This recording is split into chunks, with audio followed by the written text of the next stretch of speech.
Thank you for watching Scary Bear Attacks. If you like this episode, please remember to hit the like button and leave a comment or two, then subscribe and click on the bell to receive notifications of whenever we release new videos. Also, please remember to share them to your social media. The wind blustered over frozen streams and snow-packed ground, even though it was spring. A trapper hardened by winter's demands tramped through the timber near Glacier National Park alongside his helper. Aspen trees stood leafless and still, their smooth white trunks stark in the gray light, and patches of cottonwood and lodgepole pine framed slopes where deer tracks crisscrossed frozen creek beds. Shrubs like snowbrush and serviceberry held frost on their bark, and berry bushes such as huckleberry, twinberry, thimbleberry rested dormant under last winter's snow.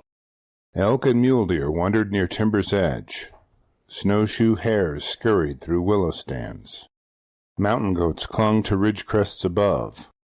Predators lurked. Wolves circled unseen. Coyotes yipped at dusk, and grizzly bears, starving and desperate from long winter fasts, roamed hungrily toward traps set by trappers. Now Chuck and his trapping partner, whom we'll call John, had spent the winter of 1962 setting out steel-jawed traps of various types for different-sized animals. For a beaver or a muskrat, he would use a small 6-inch trap, and for larger animals like wolves or coyotes, he would use an 8-inch trap.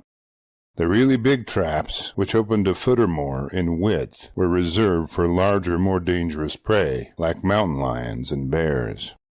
Just because humans had the forethought to design traps for specific animals doesn't mean the animals always follow the rules. Let's say a squirrel bouncing through the forest lands on the trigger, also called a pan.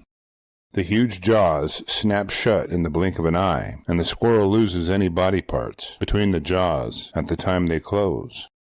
In the previously mentioned scenario, we discussed what happens when a smaller animal sets off a trap rigged for a bigger one, but the opposite case can also occur.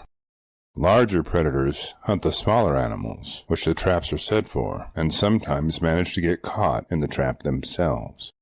Chuck, only armed with a small .22 caliber revolver, had spent the spring trapping season setting steel-jawed traps for several different species. At a spot he knew coyotes frequented, he set a trap and checked on it each time he checked his trap line.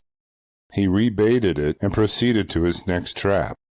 On one of his line checks, he found some interesting evidence in the snow near the trap. Based on the tracks, Chuck could see that a large grizzly bear had found the trap and somehow managed to snag itself in its jaws. He could see the bear had backed up after the trap snapped shut on its front leg and stretched the heavy chain to its full length.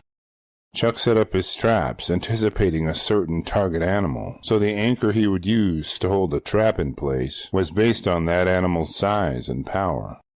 The trapper had not targeted nor expected a grizzly bear to show up, and had no way to anchor the trap against such a powerful predator. Chuck observed the tracks in the snow and could see the bear's tracks limping down the hill toward a patch of aspen trees. Chuck and John followed the bear's bloody tracks for 2 miles through the snow before they discovered a patch of trees the bear had entered and not exited. Now, grizzlies are no dummies.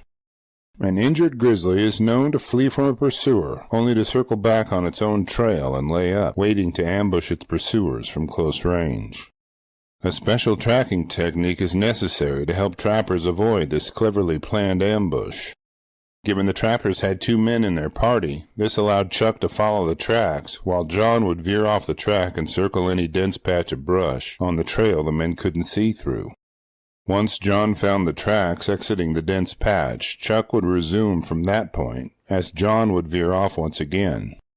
If John managed to walk in a complete circle without seeing the bear tracks leaving the area, the trappers knew the bear would be holed up somewhere within the circle, and they would prepare to confront it. That spring trapping season, John carried a 12-gauge shotgun.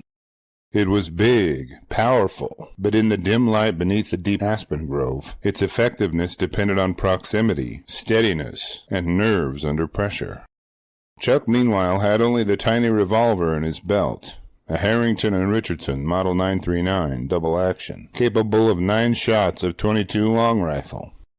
Not a big gun for big bears, but what he had he trusted as much as any man could trust a small tool in a big fight.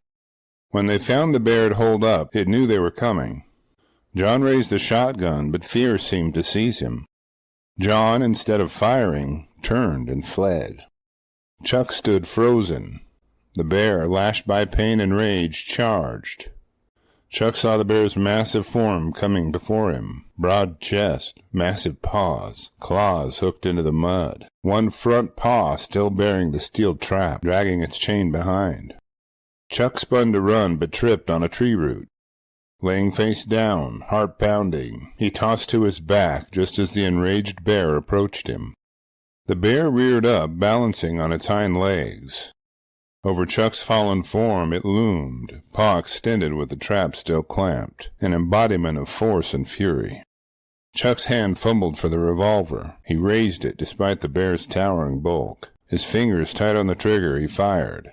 One shot, then another. Some rounds missed wide, others glanced off of thick skull ridges. His heart, he later said, felt shock, each discharge more desperate than the prior. Then one bullet found purchase in the grizzly's eye socket. The bear roared, staggered, then crashed back into the brush, collapsing. Life left it there, surrounded by broken branches and blood pooling in the mud. Chuck stood bleeding and shaken. John never came close. Chuck's revolver barrel was hot as his trembling hand put it back in its holster. He knelt beside the bear as it lay there, forever silent. The trappers had no way of contacting help. Chuck's wounds were minor, tallying scrapes and bruises that would heal over time. Chuck returned to trapping, haunted perhaps by that moment when a miracle from an underpowered weapon slayed a giant. He knew how David felt after slaying Goliath. The outcome was a male grizzly bear dead, the trap still clamped on its forepaw, the drag chain coiled in dried grass. Chuck survived. John's cowardice left its mark on the event, and it isn't clear if the trappers ever worked together again. The bear attacked out of defense, against a perceived threat. Though Chuck was trying to recover his trap, it could only be done after the bear had been killed. It was not protecting a cached animal carcass, nor was it protecting its cubs. Speaking of cubs, our Cub Tier membership on Patreon, linked below, will give you ad-free early access to episodes, photos, and notes. And the $3 per month goes a long way in helping me continue to produce educational and entertaining content like this. As for statistics, in those years, Montana's wilderness was still only lightly populated by humans and trappers. Grizzly densities were thin, especially outside of Glacier National Park. Though the odds of this bear encounter occurring, playing the odds still puts trappers and hunters at the mercy of the outcome. After reviewing the facts surrounding this episode, I'm left with a few questions for you.